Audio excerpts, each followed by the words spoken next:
also criticized it for going easy on the companies that employ workers like Fern. That includes the likes of Amazon, which gave the Nomadland crew access to film in one of its warehouses.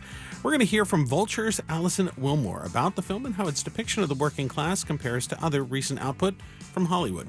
We'll have that conversation coming up in about 30 minutes on OPB. Support for OPB comes from our sustaining members. Thank you. And from Compass Oncology, providing cancer care built around you and conducting clinical trials and research in Vancouver, Portland, and now Tigard. CompassOncology.com.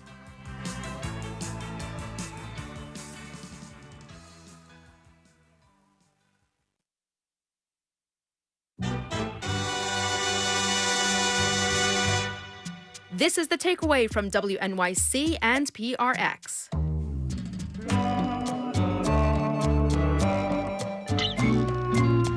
And we're back. I'm Rebecca Ibarra in for Tanzina Vega, and you're listening to The Takeaway. We continue to answer all of your questions about the vaccine with New York Times science reporter Apurva Mondavili and Johns Hopkins epidemiologist Jennifer Nuzzo. Apurva, one listener in California wants to know, what do we do if enough people decline to receive the COVID-19 vaccine and herd immunity isn't reached? What happens? That's a tough one. Vaccination mandates never work, and I'm sure Jennifer knows more about this than I do, but hopefully people will come around as they see that everyone around them is vaccinated and they haven't grown horns or anything, and that it's safe.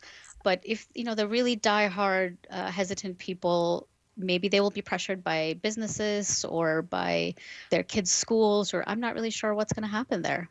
Yeah, I think we have to maybe start rethinking a little bit what we're doing with the vaccine, which is that if we are able to use the vaccine as the vaccines promise we can do, to take off the table the possibility of being hospitalized or dying from the virus, I really do think that that's going to change how we think about the virus. In my view, first of all, the concept of herd immunity is a really complicated one, and it's going to vary by location. It's going to vary by the social habits of the people who get vaccinated.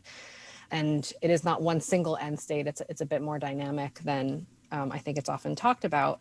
I do think that we could be at the point where there is some level of circulation that we are able to live with because we have taken off the table the fact, the possibility of people winding up in the hospital. We live with other coronaviruses. What sets this one apart is the level of the severity of illness that it causes. And so this is why I think we're so incredibly fortunate to have the vaccines that we do, because that is our pathway to freedom from worry that we could become quite ill from becoming infected. But again, I think we have to worry about the variants. If B.1.1.7 really takes off here, I think that could still drive up the numbers for the people who are unvaccinated, obviously not the ones who are.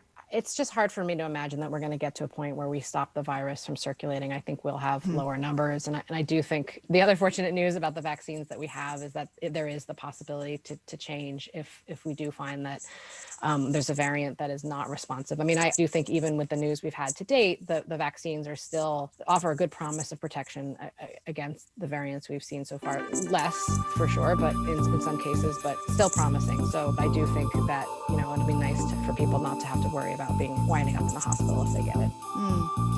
I have another question